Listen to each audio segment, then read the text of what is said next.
Et attends, je voulais dire un truc. Ah oui, pendant ce temps-là, Dragon, comme ça. Mais attendez, parce que j'ai cru voir ça un peu sur Twitter, là, c'est la dernière semaine, mais... Dragon, quoi? Mais qu'en mode, il est comme ça, genre, le pouce levé. Alors, est-ce que ça veut dire que Dragon, en mode, se tourne les pouces, ou il est en mode, il fait rien de particulier? Parce que j'ai vu que pas mal taillaient ou bâchaient Dragon en mode, ouais, en gros, il se passe des dingueries autour de lui et il fait rien, quoi. Mais vous savez que...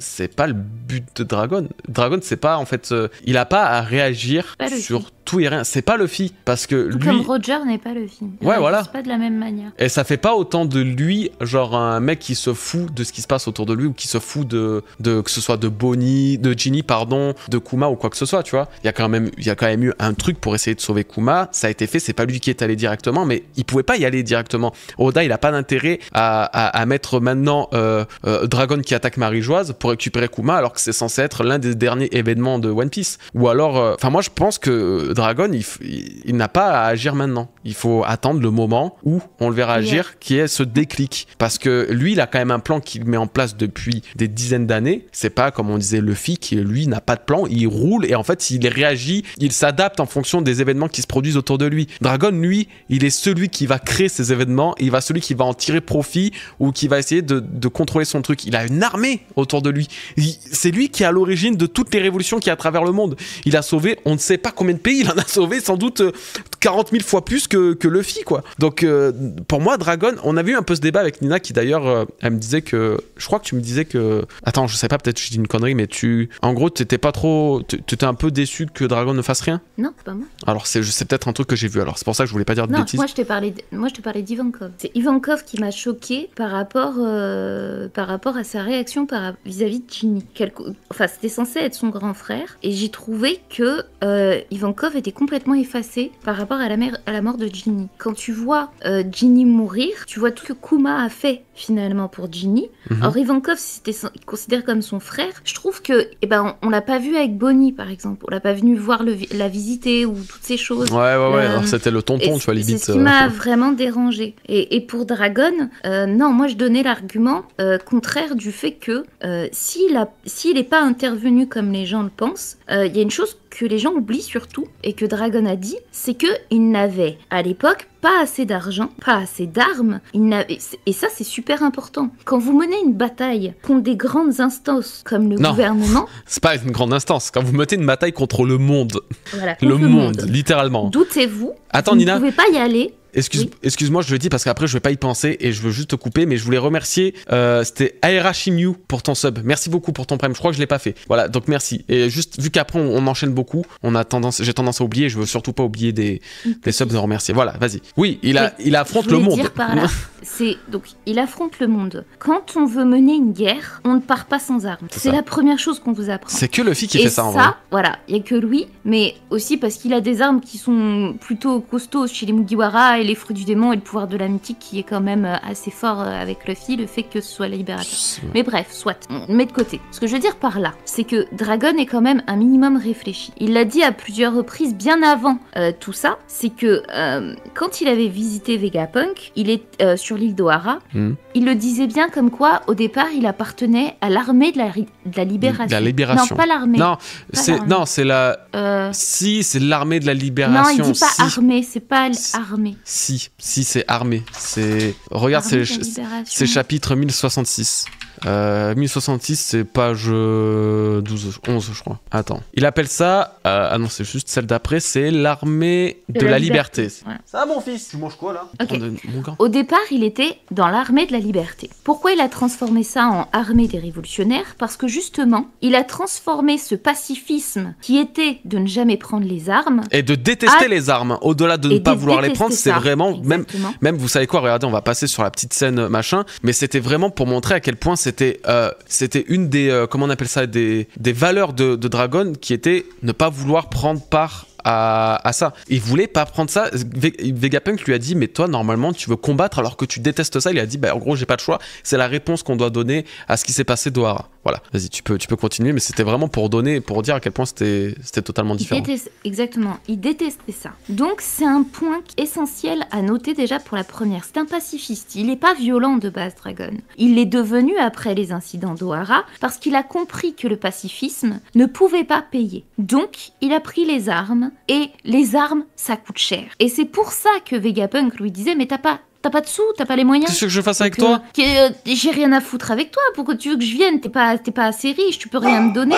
Il avait parfaitement raison, parce que la science, l'armée coûte des milliards. Et de ce fait, quand vous êtes un révolutionnaire comme Dragon, qui est pacifiste, qui se dit je veux sauver le monde, je veux aider les plus pauvres, mais qui se confronte à un ennemi qui est le monde entier, c'est très difficile. Donc, ok, il aurait pu aller sauver Ginny, mais avec quoi ? Il aurait perdu combien d'hommes ? Comment il aurait fait ? Je pense que c'est dans ce sens qu'il faut réfléchir, qu'il a justement été réfléchi et que il a dû faire des choses qu'on voit pas parce que c'est le flashback de Kuma, on n'est pas dans le flashback de Dragon.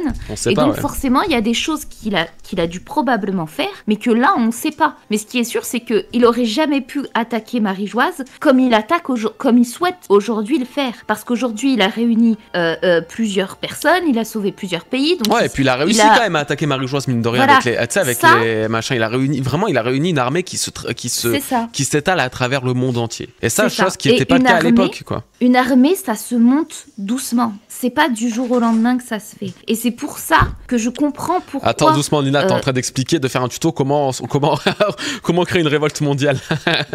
Non, pas du tout. Non, vous inquiétez pas, je fais pas ça. Hein. Non. Hein.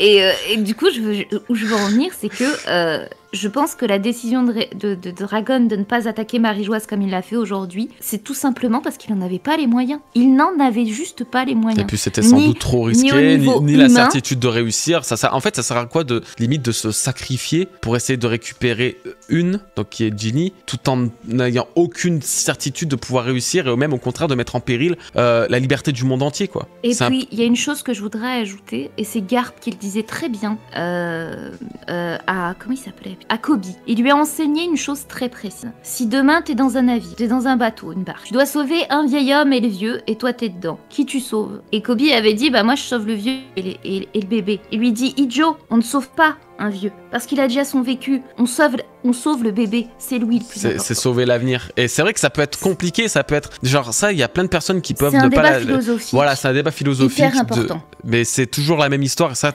il y aura jamais une on va dire une homogénéité dans les réponses ou une majorité de tel ou de tel, ça va être toujours compliqué, mais c'est pour dire que très clairement dans One Piece, ils essaient de te faire comprendre que il y a l'ère, la future ère qui importe. C'est l'après. C'est pas genre Garp, lui, il voulait surtout pas être sauvé, par exemple, parce que pour lui, c'est ça qui est important. Voilà, il a fait son truc. C'est la nouvelle génération. Vous le comprenez très vite au final dans One Piece quand vous voyez tous les jeunes enfants dans chaque arc. Quand Luffy sauve les peuples, les jeunes apprennent que on peut vivre dans un monde libre et qu'il faut pas y réitérer les actes des anciens pour se venger, etc. Bref, c'est un autre débat. Là où je veux en venir, c'est que il y avait deux choix à faire. Soit sauver Ginny, soit sauver plusieurs pays, comme on l'a vu avec Goa et Sabo. Ça se passait en même temps. Donc concrètement... c'était une grande période de la Révolution aussi. Ça a été le choix que Garp, je trouve, a demandé de faire à Kobe. Sauf que Dragon, lui, l'a vécu, je trouve, avec Ginny et le reste du monde à sauver. Donc voilà, je pense que c'est dans cette...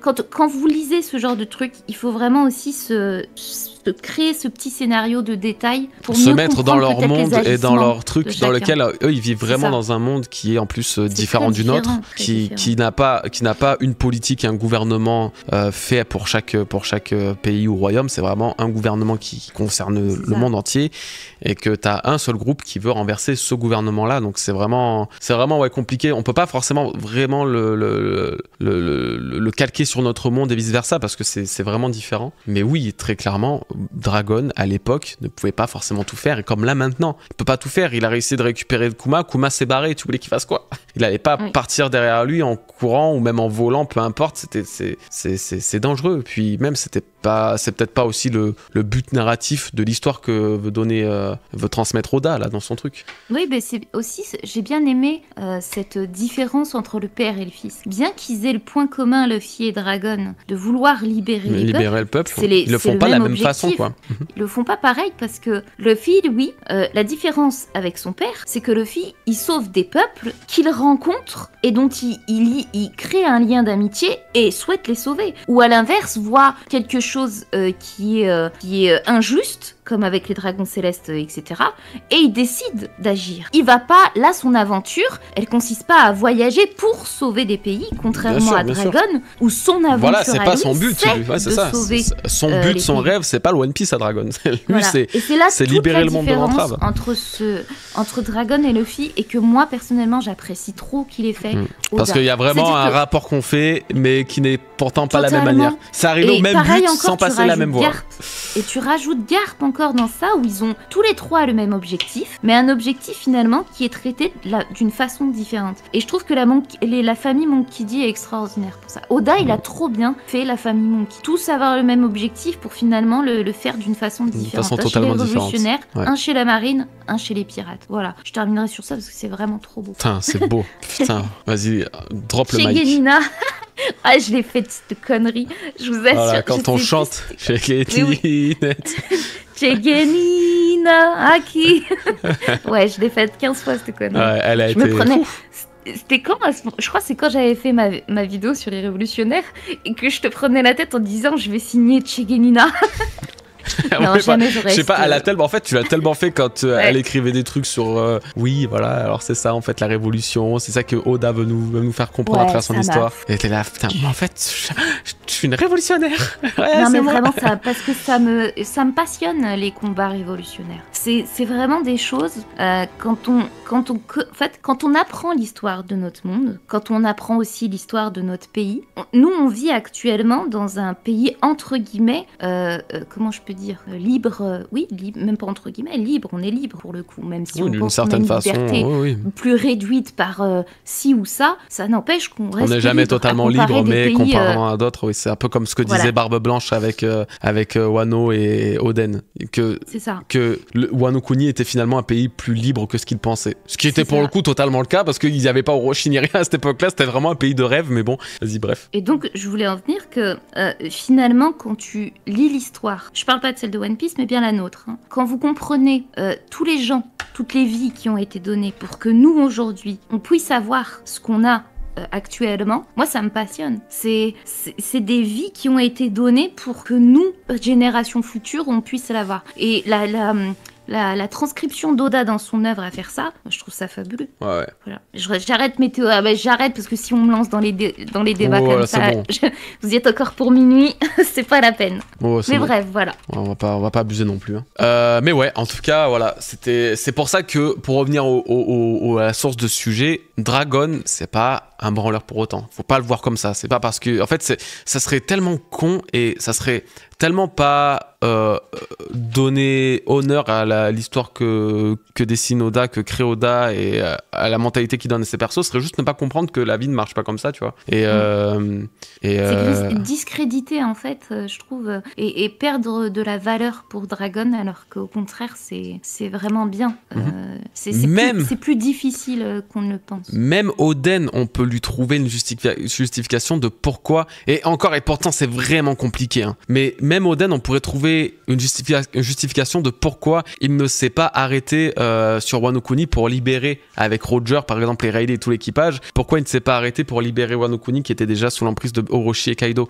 Pourtant c'est compliqué, hein, vraiment, hein. Parce que là normalement Roger, Oden, à eux deux, ils auraient débarqué, ils auraient réglé le problème de Kaido en 2-2 et basta, tu vois. Là il est revenu, ça s'est mal passé. Bref, on connaît la suite. Mais on peut même y trouver une justification parce que Roger n'avait pas le temps, il allait mourir, ils avaient le coup du One Piece à trouver, et peut-être que s'ils s'étaient occupés de Kaido, peut-être ils auraient pas pu pour X ou Y raison, on ne sait pas encore tout. Donc ouais, c'est pour ça, mais c'est compliqué, c'est des sujets qui sont... Pas facile. Ouais.